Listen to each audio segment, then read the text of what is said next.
On my award night, my family didn't show. They all went to a trip without me instead. But as I left the stage, someone slipped a key into my hand and said, "Welcome home." My phone buzzed with 78 missed calls. The applause was deafening. Bright lights washed over me, and the heavy cold weight of the award in my hands. Should have been the proudest moment of my life. My heart raced, my palms sweaty from gripping the microphone. "Thank you," I managed to say into the mic, my voice trembling, but steady enough to carry over the room. This means more than I can put into words. Before we begin, drop a comment and tell us where are you from and from which city you're watching our videos. And after watching the whole video, don't forget to tell us what would you do in this situation. Be honest. Tell me in the comments below. We read every comment. Let's begin. I scan the crowd instinctively, searching for the familiar faces I dreamed of seeing tonight. Mom's proud smile, Dad's approving nod, maybe even my brother's teasing smirk. But there was nothing. Not a single person from my family. Just rows of strangers and polite claps from people who barely knew me. My chest heightened. I told myself they'd come late. That maybe traffic had delayed them. But I knew better. An hour ago, a mutual friend had sent me a photo that burned into my mind like acid. My entire family, laughing on a sunny beach somewhere out of state, drinks in hand. My brother holding up a peace sign. Mom and her favorite sun hat. Dad holding a cocktail like they didn't have a care in the world. They didn't forget. They just chose not to be here. When the ceremony ended, I stepped off stage into the shadows at the side of the hall, my heels clicking against the polished floor. My throat felt tight. My stomach twisting. All I wanted was to get outside and breathe. That's when I felt it. A warm hand brushing against mine. I turned sharply, startled, but all I caught was the back of a tall figure in a charcoal suit disappearing into the crowd. In my palm, something small and cold rested against my skin. A key. A simple brass key with a small tag that read, in neat handwriting, "Welcome home." I froze. My pulse hammered in my ears. Before I could process what just happened, my phone buzzed violently in my clutch. I pulled it out, and my breath caught. 78 missed calls. Every single one from Mom, Dad, and my brother. My hand shook. What could have possibly happened between that beach photo and now? I stepped into the chilly night air, my mind spinning, my heels crunching against the sidewalk. Across the street, a black SUV idled, tinted windows hiding whoever was inside. For a brief moment, the passenger window rolled halfway down, and a pair of sharp, watchful eyes met mine. The car didn't move. Neither did I. My phone buzzed again. A new text from Mom. "Come home now." But in my other hand, that brass key felt heavier than my award. And I had a feeling deep in my gut that whatever door unlocked was going to change everything. The street lamps cast long fractured shadows across the pavement as I stood frozen. The brass key biting into my palm. The award in my other hand suddenly felt like a meaningless trinket. Something I'd once thought mattered, but now was just weight I wanted to throw away. That black SUV still hadn't moved. I could feel its engine rumble faintly through the cool night air. Every instinct told me to walk, no, run in the opposite direction. But my phone buzzed again, pulling me back into the moment. "Dad, answer your phone." "Mom, it's serious." "Ethan, my brother. Pick up, now."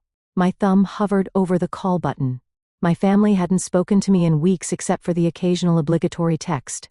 And now, suddenly, they were desperate to reach me? My chest tightened, not from fear, but from something sharper, resentment. I slipped the key into my clutch and started walking, my heels tapping a steady rhythm on the concrete. The SUV's engine revved softly. My eyes flicked toward it. The window rolled down another inch. A man's silhouette leaned forward. His face still shadowed, but I could feel the weight of his gaze. I quickened my pace toward the side street, the city's noise muffling as I turned the corner. My phone rang again, and this time I swiped to answer before I could overthink it. "What?" My voice came out colder than I intended. "Madison," Mom's voice cracked. A sound I'd never heard from her before. "You need to come home right now." "Why? So you can leave again?" I shot back. "Or maybe so you can tell me in person why a trip was more important than—" "Madison, please." she interrupted, urgency edging her tone. Something's happened. It's about the house. I stopped dead in my tracks. What about the house? There was a muffled sound like someone grabbing the phone from her. Then Dad's voice came on, low and clipped. Who gave you a key? The air around me felt suddenly heavier. What? The key? He repeated his words sharp. You didn't get that from us. Who gave it to you? My mouth went dry. Why does it matter? You don't understand, he said. His voice strained, almost angry. That key? It doesn't belong to you. The line went dead. I stared at my phone screen. My reflection warped in the glass. My pulse was a steady roar in my ears. Whoever had slipped me that key wasn't just playing a game. They knew something. Something my family didn't want me to know. And right now, I wanted answers more than I wanted to breathe. I turned back toward the main street, but the SUV was gone. Instead, on the sidewalk in front of me, a single envelope lay face down, the paper rippling slightly in the breeze. I bent down slowly and picked it up. My name was scrawled across the front in black ink. No return address. No markings. Just my name. The envelope was sealed, but faintly, I could feel the hard, flat edge of what was inside. Not paper. Not money. Something else entirely. I glanced up and down the street. Not a soul in sight. The temptation to rip it open right there, not at me. But so did the thought that I was already in way over my head. Still, my fingers were already tearing at the edge. The flap tore open with a soft rip, the sound loud in the stillness of the street. I slid the contents into my hand. A small laminated photograph and a folded piece of stiff paper. The photo stopped me cold. It was my family. Not the laughing, sunlit version I'd seen from their trip earlier. This was different. They were seated around our dining table, except it wasn't our dining table anymore. The chairs, the tablecloth, even the lighting were different, like it was staged somewhere else entirely. Their faces were pale, tense, eyes darting at something outside the frame. My father's hand rested flat on the table, his knuckles white. Mom's gaze was cast downward, her lips pressed into a hard line. My brother sat rigid, his jaw tight, shoulders squared as if bracing for something. In the lower right corner of the photo, a faint reflection in a glass cabinet caught my attention. A figure. Tall, wearing that same charcoal suit I'd seen earlier tonight. My breath hitched. Whoever slipped me the key had been in the room with them. I unfolded the stiff paper next. It wasn't a letter. It was a floor plan, not of our current home, but of the house we'd lived in when I was a child. The one we'd moved out of suddenly, without much explanation. When I was 12, rooms were marked in bold red ink. One upstairs bedroom had a circle drawn around it. The words "check inside" scrawled next to it. I stood there in the cold, clutching the floor plan like it might disappear if I blinked. My phone buzzed again. This time, a video call from Ethan. Against my better judgment, I answered. His face filled the screen. Eyes wide, voice low and fast. "Maddie, listen to me. If anyone gave you something tonight, you can't." He stopped abruptly. His gaze shifted as though someone else had walked into the room. His voice dropped even lower. "They'll hear me. Just don't go there. You understand? Don't." The screen went black. My skin prickled. The air felt charged like the moments before a storm breaks. A cold gust swept down the street, rattling a loose sign against the brick wall nearby. I glanced around, half expecting to see the SUV again, but the road was empty. The floor plan and photo were still in my hand. I could shove them back into the envelope, go home, pretend none of this happened. But the truth was already under my skin. The key was still in my clutch, warm from where I'd been holding it earlier. Something had happened to my family, something ugly. And whatever it was, they were more afraid of me knowing the truth than they were of facing it themselves. I tucked the envelope inside my jacket, squared my shoulders, and made a decision. I was going back to that house, not the one they lived in now. The old one, the one they never wanted to talk about. And I was going tonight. The city's glow faded behind me as I drove toward the outskirts, my award line forgotten on the passenger seat. The streets grew quieter, darker. The hum of streetlights replaced by the low, steady rhythm of my car's engine. It had been years since I'd been anywhere near that neighborhood. As a kid, I'd never questioned why we left so suddenly. My parents had framed it as an opportunity, a better school district, a bigger backyard, more privacy. But now, retracing the old route in the dead of night, I could see the lie for what it was. The houses here were older, tucked behind overgrown hedges and half-collapsed fences. Memories stirred like dust in the back of my mind. Riding my bike down these cracked sidewalks, hearing my mom call me in for dinner, my dad's voice low and sharp during late-night arguments. When I finally pulled up to the old house, my hands tightened around the steering wheel. It looked smaller than I remembered.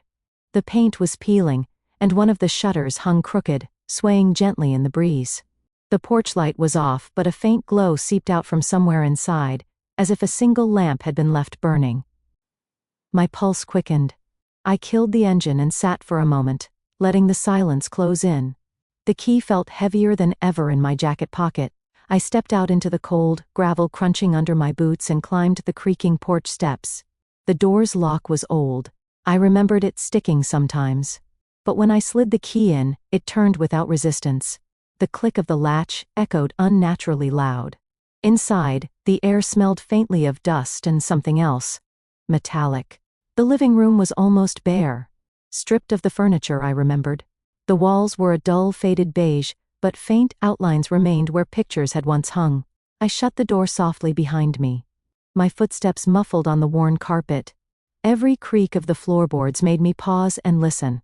The glow I'd seen from outside came from the kitchen. An old desk lamp perched on the counter, its warm pool of light falling across a stack of papers. I moved closer, my fingers brushing the edges of the documents. Property deeds, bank statements, all with my father's signature. And then tucked beneath them, a photograph that made my throat tighten. It was me, sitting in that same upstairs bedroom circled on the floor plan. I was maybe 8 years old, wearing a blue hoodie, staring straight at the camera with an expression I couldn't read now. Behind me, in the shadowed corner of the room, a figure stood, blurry but tall, watching. I froze, my skin prickling. I didn't remember this photo being taken.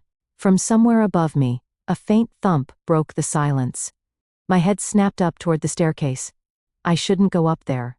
Every instinct screamed at me to leave, but my feet moved anyway, slow and deliberate. The old stairs groaning under my weight. Halfway up, I glanced toward the wall where the old family photos used to hang. Now replaced by faint rectangular patches, the nail holes still visible.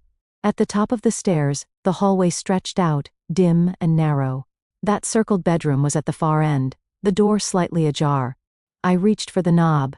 The smell hit me first, not just dust, but something faintly damp and sharp, like old metal and mildew. The room was almost empty, except for a single chair in the center, and an old trunk pushed against the far wall. I stepped inside, my shadow spilling across the floor. My fingers hovered over the trunk's latch, heart pounding so loud I could hear it in my ears. Before I could open it, a voice from the hallway made me freeze. "You weren't supposed to find this." My blood turned cold. The voice was male, low, controlled, but laced with something I couldn't place, guilt, anger, both. I turned slowly. A man stood in the hallway, just outside the pool of light spilling from the room. He was tall, broad-shouldered, wearing that same charcoal suit I'd seen earlier tonight. The same one reflected in the photograph with my family. My fingers tightened around the trunk's latch. "Who are you?" My voice was steady, but my throat felt tight. He stepped into view, the dim light revealing a face both unfamiliar and unsettlingly familiar. The shape of his jaw, the green eyes, something in them felt like looking into a distorted mirror. "I'm someone your parents hoped you'd never meet," he said evenly. "And that key? It was supposed to bring you here when you were ready, not tonight." My heart hammered. Ready for what? Instead of answering, he glanced down at the trunk. "Open it, you'll understand." Every muscle in my body screamed not to obey, but my curiosity was a stronger force now. My thumb flicked the latch, the lid groaned open, releasing a stale cold breath of air. Inside were stacks of old VHS tapes, each labeled in my father's handwriting. Dates, years worth of them, going back to when I was a child. Beneath them, folders thick with photographs and typewritten pages. I picked up the top folder and flipped it open. My stomach lurched. It was filled with photos of me. Every school year, every sports event, every time I was at the park with friends. But these weren't taken by my parents. The angles were wrong, the distance too far. Some were blurry, as if taken in a hurry. And in almost everyone, somewhere in the background, that same man was there, watching. I looked up at him sharply. "You've been following me my entire life." "Protecting you," he corrected, his tone clipped. "That's not protection," I snapped. "That's—" "Ask them," he cut in, his voice suddenly sharp. "Ask your parents why they moved you from this house. Ask why they never told you who I was. Ask them why they made you believe you were safe when you weren't." My phone buzzed violently in my pocket. I pulled it out. Dad's name lit up the screen. I answered, my voice shaking with fury. "I'm at the old house with him. Now tell me the truth." There was a sharp inhale on the other end. "Maddie, leave. Right now, he's dangerous." The man's expression hardened. "Dangerous?" He let out a bitter laugh. "I kept your daughter alive when you were too busy protecting your image to protect her." "What is he talking about?" I demanded. Dad's voice cracked. "Something I'd never heard before. When you were a kid, we got involved with people we shouldn't have. This house, it was their meeting place. And you?" He stopped himself, then pushed the words out. "You saw something you weren't supposed to. We thought if we moved, if we cut ties." The man in front of me finished the sentence for him. "She'd be safe, but they didn't cut ties. They made deals. They traded trust for comfort." My hands trembled. "So, you've been what? Watching me all these years in case they came back?" He didn't answer directly. "You won an award tonight. You think that's what your family's angry about? Number. They're angry because someone else saw you on that stage. Someone who remembers, and now they're desperate to pull you back under their roof. Not to protect you, but to control the damage." Dad's voice came again through the phone, urgent. "Do not listen to him. He's twisting." The man stepped closer. His gaze locked on mine. "They left you tonight because the less they were seen with you, the better. The trip? Just an excuse. And now that you've got that key, you have more power than you realize." My grip tightened on the phone. "Why give me the key at all?" "Because," he said quietly, "this house and everything in it belongs to you. It always has. They signed it over years ago but never told you. These tapes, these records, they're proof, not just of the house, but of what they did." I stood there, the weight of the truth pressing in. My family, the same people who'd laughed on a beach instead of sitting in the front row for me, had spent years burying lies under the guise of protection. I looked down at the folder in my hands. At the deeds, the documents, the evidence that could blow their carefully constructed world apart. The phone was still in my ear, Dad's voice breaking through. "Maddie, whatever you think you're doing, don't. You'll ruin us." A cold calm settled over me. "Maybe you've been ruining yourselves all along." I hung up. The man stepped aside, giving me space to leave with whatever I wanted. My fingers brushed the brass key again as I tucked the folder under my arm. I didn't know exactly what I was going to do yet, but for the first time in years, I knew one thing for certain. The next time my family called, it wouldn't be me who was desperate to answer. And as I stepped out into the night, the porch light flickered on, bathing the front yard in pale gold. Somewhere behind me, the man's voice carried softly through the cold air. "Welcome home, Madison."